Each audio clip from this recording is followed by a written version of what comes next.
Frequency Podcast Network. Stories that matter, podcasts that resonate. Why is food so expensive in this country? The cost of groceries, the price of filling the fridge, and keeping food on the table. It's been stretching Canadians' budgets for years now.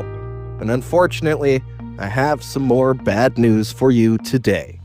The cost to feed a family of 4 is likely going up even more next year. In 2025, the average Canadian family can expect to spend about $16,800 on food. That's up about $800 from last year. Is there any end in sight? Will I ever buy steak again? I'm David Smith. Today on The Big Story, we're diving into the 2025 Canada Food Price Report with lead author Sylvain Charlebois. You may know him as the Food Professor. He's the head of the Agrifood Analytics Lab at Dalhousie University. Hi, Professor. Hi, David. So, the 2025 Canadian Food Price Report is out. We'll get into the numbers in a minute, but just off the top, what is the purpose of this report that you do every year? Well, this is our 15th edition, and so our first edition was released back on December 2nd, 2009. And so I started the report with a good friend of mine, Francis Tapon, who was at Guelph with me. He's retired now. But we were basically having a beer and basically said we were talking about food prices and food inflation. And we realized a lot of people were confused about how prices are set in Canada. And because the supply chain economics are pretty complex. And there was just no report out there explaining to Canadians how things work, how to make the industry more transparent so you can actually connect the dots. And so that's what we did. So we basically built a dashboard, which is still in the report today. It basically influences and inspires our analysis all the way through. Obviously, we have the AI and econometrics that comes in as the conversation started, but really the dashboard is really how we frame our analysis. And so every year we try to forecast food prices based on the data, the evidence, and the factors that we actually consider as important for the coming year. Right. So, what's the damage? What's the top line number? How much more to feed a family of 4 in Canada next year? Yeah, so when you look at this year's forecast compared to other years, it is slightly above average. So you always hope that your models will tell you 1 to 3%. So that's really the sweet spot. But this year it's 3 to 5%. So we're expecting a family of 4 to spend probably around $800 more to feed itself over the next 12 months. So your food bill as a family would probably be around $16,800. Of course, you can dive into the report and reconstruct your own family. But for a family of 4, 2 kids, a boy and a girl, 2 adults, that's basically how your food bill should look like for 2025. And that's essentially pushed by 2 categories. One, meat. The meat trifecta is going to go up. So that would include chicken, pork, and beef. And also the other category that we're keeping a close eye on for 2025 are vegetables. We are expecting a low interest rates. And so when you see that happen, typically the currency actually dies, and so our grocers' buying power will be lessened. And we do import for well over $30 billion worth of food from the US alone. And so that 30 billion is likely to be more expensive, and a big part of that 30 billion are vegetables. Okay, so meat, definitely meat, and likely vegetables as well. Any bargains out there? Anything looking better or at least the same? I think so. I mean, because of what's going on with meat products, the conversion between beef and pork is well, it's typically high, But what's happening right now is that people are just looking for other options. So the conversion between beef and pork is on the rise, but also the conversion between beef and seafood is on the rise as well. And seafood we expect seafood to be a non-story in 2025. And so at least that's going to help. It is more expensive than average, but I do think because you're going to have might as well factor at the grocery store saying, well, if we're paying that much for beef, might as well look at seafood. So there's more traffic going to seafood. And the other, I think, interesting section of the grocery store I'll be watching is dairy. We see the Dairy Commission a few weeks ago decided to drop the price of farm milk and butterfat, the money given to farmers, and that's going to push less pressure on the dairy industry, dairy processors, and so on and so forth. So we are expecting more grocers to use the dairy section as a good place to put loss leaders there to attract more traffic into the store. I don't know about you, Professor, but whenever butter is on sale, I fill my freezer with it. So that's good news. That's a good thing. I mean, if you're a butter lover, I would say that really it's something that you may want to do more over the next little while. I think that there are, I mean, the one factor that I think we need to keep in mind when it comes to food prices, and this is something that is always extremely difficult to measure, and it's climate change. Climate change impacts our food prices all the time, up or down. And if you are to look on the upside, there are probably 4 different products that are likely going to become more expensive in 2025 due to climate change. One is beef. We talked about beef, and really the reason why beef is more expensive is that, well, feed got more expensive, and so farmers actually sold off their herd and prices went up. And when prices went up, they said, well, I'm done. They're cashing out. So right now, the beef herd size in Canada is basically the same as back in 1987. Whoa. If you can believe it. And we have 15 million more people to feed in Canada. In the US, it's even worse. It's the herd size there is the same size as what they had back in 1951. And so that's really something that we need to keep in mind when you look at beef prices. But so beef is one, coffee is another one. So you talked about butter stocking up. I do the same for coffee. If you're a coffee drinker, I consider doing that because it's gonna get more expensive. Chocolate, and the last one I would say is orange juice. So beef, coffee, chocolate, butter. All the good things in life, hey? All the good things. That's right. Well, butter, we don't think it's going to go up in price, but I'm here actually in Germany right now in Berlin, and my trips to Europe remind me of what butter used to taste like. So I'm very tempted to buy some butter here and bring it with me when I fly back to Canada tomorrow. All right, as long as you declare it. That's right, exactly. So one of the things your report looks at, which I find absolutely fascinating, is behavior, not only consumer behavior, but behavior of corporations as well. So how are some of these prices influencing consumer behavior and the food retailing business? Yeah, so there's an interesting game going on between consumers and grocers. To be honest, I actually think that grocers are dealing with a more strategic consumer base right now. Now, we've been doing the food price report for 15 years, and I have to admit, David, I don't think the Canes actually looked at prices as much 15 years ago than now. And you basically were asking people, how much is your butter? And people said, well, I don't know. Now they know. Like, they know that $9 a pound is expensive. They know that. And people are taking pictures, and they go to social media to actually inform the public. So Canadians, when they leave their homes, they're more informed, and they look up their phones to get data in real time as they shop around. And grocers are dealing with that. I mean, they know that they're losing traffic, they're losing loyalty. So loyalty is I think probably one of our grocers' most significant battleground right now because, well, Dollarama just announced that it's going to open up more than 100 stores next year.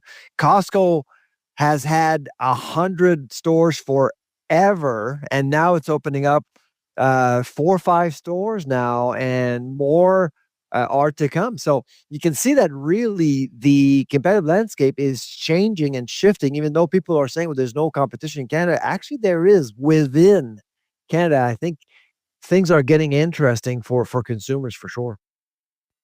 Okay. I want to dig into the weeds a little bit on what's driving some of these price increases. Your report lists some macroeconomic drivers for Canada food prices in 2025, starting with currencies and trade. The report says currencies and trade environment are likely to lead to a very significant price increases in 2025. Can you walk me through that? Yes. Well, so again, we are expecting the dollar to drop as a result of lower interest rates. So that's going to impact obviously vegetables. Fruits, not so much. If you look at the report, actually, we're forecasting fruits to go up anywhere between 1% to 3%, which is the sweet spot. Because with fruits, you have more options. With vegetables, you have two external gardens to feed Canada. You got Arizona and California.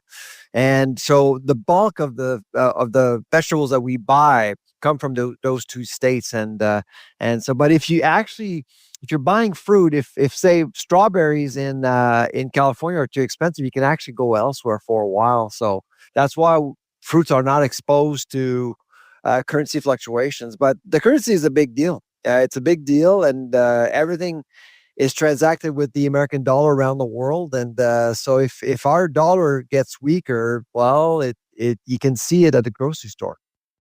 Okay. What about the Trump tariff threat? 25% on all imports on the table. Well, would that have an impact on Canadian food prices? Or shall we say the Trump hysteria in Canada? Yeah. There is some of that. I mean, over the last 10 years, okay, our report has been accurate every year except 1 year. And that year was 2017. And in 2017, if you remember, David, it was the first year of Trump's first term as president. And in those days, we actually went through Trump hysteria as well. It's the same as now, tariffs, protectionism, and we fell for it as a group. We fell for it. We thought, oh my goodness, it's going. And that year, our report was read like there's no tomorrow. Our market reach is over 600 million people, and I think that year it reached 700 million. So it was a big deal, but we missed the boat completely. So we were expecting for inflation to reach 6%, it actually went down to 1.4%. So this year, our approach is a little bit more prudent and rational. So we think that what's happening right now in Washington is more noise than policy. Okay, that's an interesting response. All right, I'll chew on that. Believe it. I'll chew on that. Well, no, there's lots of it's very up in the air right now. It's very up in the air. That is interesting. Say that right now, Ottawa is dealing with the Trump hysteria correctly. Okay, I think. I do believe that Ottawa is responsive to what's happening in Washington. But when it comes to tariffs and food, Mr. Trump can easily hurt Americans more than Canadians. Very easily, because margins are so low in food. 10% would actually hurt Americans, let alone 25%. So in 2016, it was the same thing, and of course we saw Mr. Trump actually revise its position, and of course that led to our negotiation round with the new NAFTA. The COSMA deal, but I do think that this is a prelude to NAFTA 3.0. Basically, I think he wants to set the tone, and he only has 4 years, so he's got to be quick.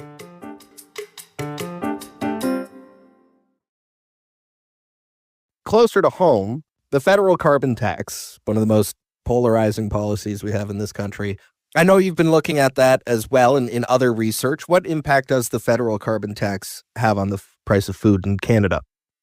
So we've actually recently published 2 papers in high rank journals, academic journals, and basically it was a 2-phase process. The first paper was about what do we know? Like, what do we know about how the carbon tax or carbon pricing can impact food affordability? And the answer is that we don't know anything really. And Canada really never did any homework on that before implementing the carbon tax in 2019, which was to me was very concerning, because if you want to move forward with a policy as important as this one, you may want to assess whether or not that policy will impact the industry that everyone relies on to feed themselves. I mean, that's really important. It never happened. And the second paper was about how the carbon tax can actually impact food prices. And during that exercise, we quickly realized that any studies, any economist, anyone saying, okay, that the carbon tax is impacting food retail prices one way or another, whether they say it's not having an impact or that it's having an impact, I don't know where they get their data, but their analysis is essentially flawed, because we realize that in retail, a lot of things can actually influence prices. Behavior, the weather, we talked about loss leading. We talked about promotions. A lot of things can actually impact retail prices. So it's impossible to correlate this really gigantic policy affecting the entire supply chain with retail prices in the end.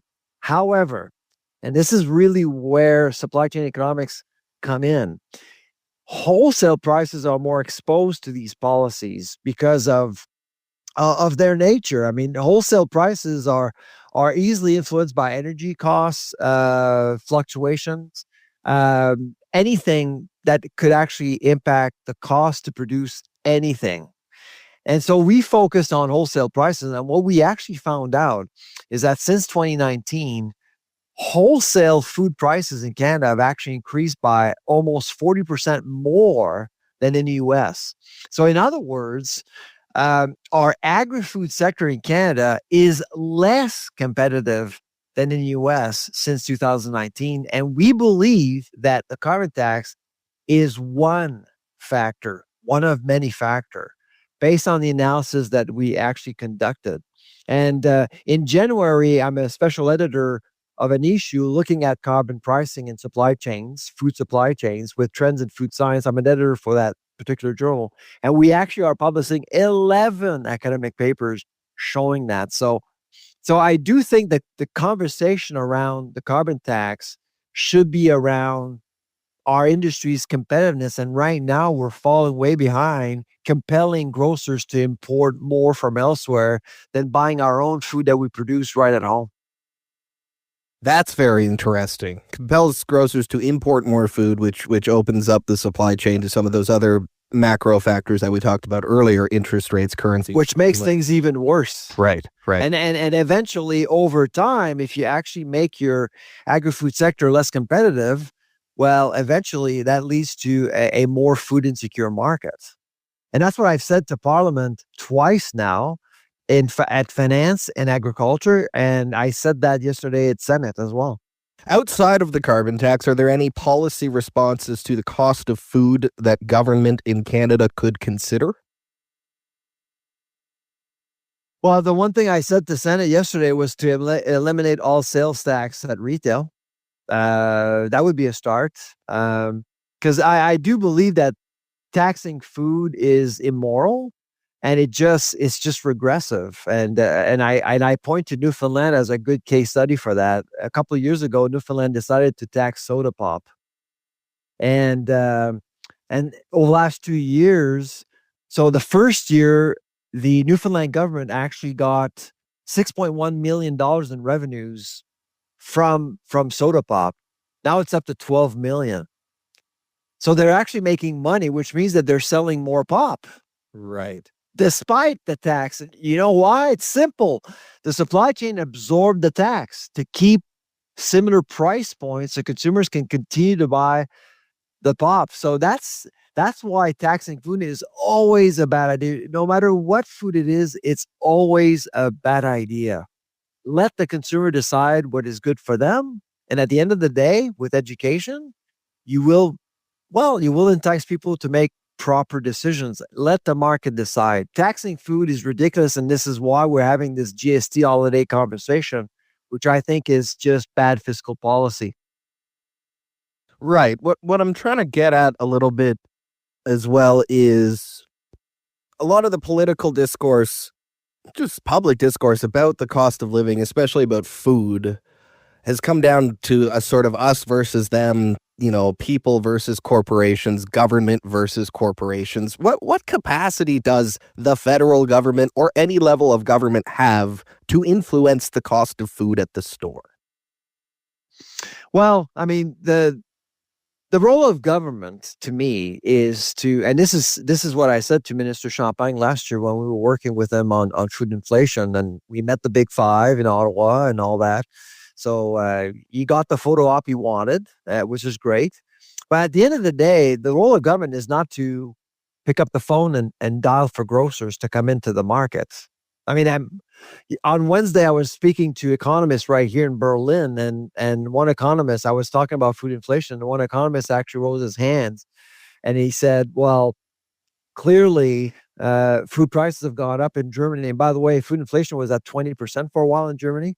He said, well, clearly, food prices have gone up in Germany because Aldi and Lidl are gouging consumers.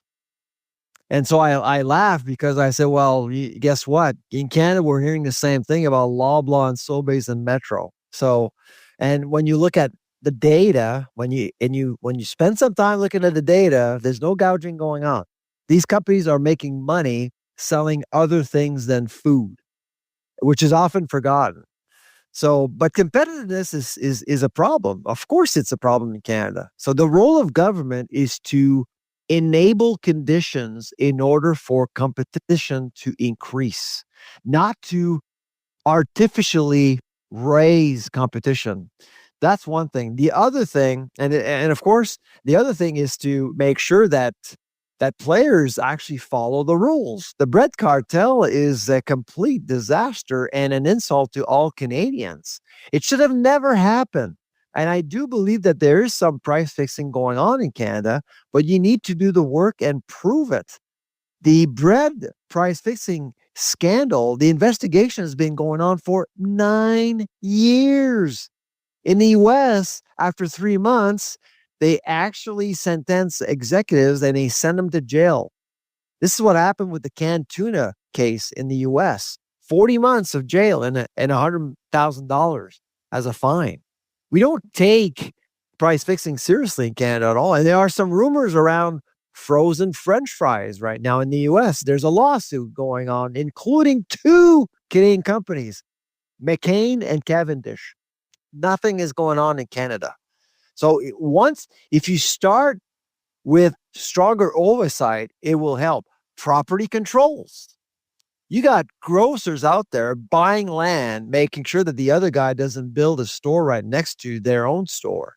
Or you'll see a tenant, a grocer being the main tenant of a strip mall, and in the lease, it's asking the landlord not to allow any other food retailer close to the store. These practices need to stop. Okay. We're coming to the end of our time today. What's the outlook here? Before this interview today, I went back and I read the last 5 food price reports. Since 2019, the cost of feeding a family of 4 has increased about $7,500 in Canada. Yep. Should Canadians just expect that food is going to take up a greater portion of their income in the medium to short-term outlook? I asked myself the same question. So food prices are going up. Is it taking more than before? So in 2019, the portion was 9.1%. Now it's up to 9.3%. It's not that bad. It's not that bad. I know that it doesn't feel like it. The problem is that everything has gone up as well at the same time. And that's why people are showing up at the grocery store with less money. So they're trading down. So it's painful to go to the grocery store. Okay. Because it's painful, people are pointing fingers and they're asking for change. So it's totally normal. But we're living through the 80s again. The early 80s, when I was a kid, we didn't buy anything if it wasn't on sale. We're going through the same process and we're going to get out of it. But things aren't that bad. But people don't want to hear it. They just want to, take pictures and go to social media and scream. Well, can you blame them? Can you blame them? No, I can't. I'm a consumer as well. I'm a father. I have 4 kids. Yeah. I've seen the prices. Yeah. All right. Well, food for thought there at the end. That's very interesting. Sylvain Charlebois, thank you so much for your time today. It's been a pleasure. Take care, David. Happy holidays. Again, that is Sylvain Charlebois, head of the Agrifood Analytics Lab at Dalhousie University, the lead author on this year's Canadian Food Price Report. If you're interested about some of the more technical details and elements in that report, you can check out Sylvain's own podcast, The Food Professor Podcast. Much more technical and in-depth if you're interested in that sort of stuff. I'm David Smith. That's all for the Big Story podcast today. A reminder again about the Seeker app. It's the best way to listen to the big story. Trust me, Seeker, Seekr. It's a great new listening experience that we have for you. Podcasts and radio all in one place. That's the Seeker app, Seekr. Seeker. That's it for me. Until next time, thank you for listening.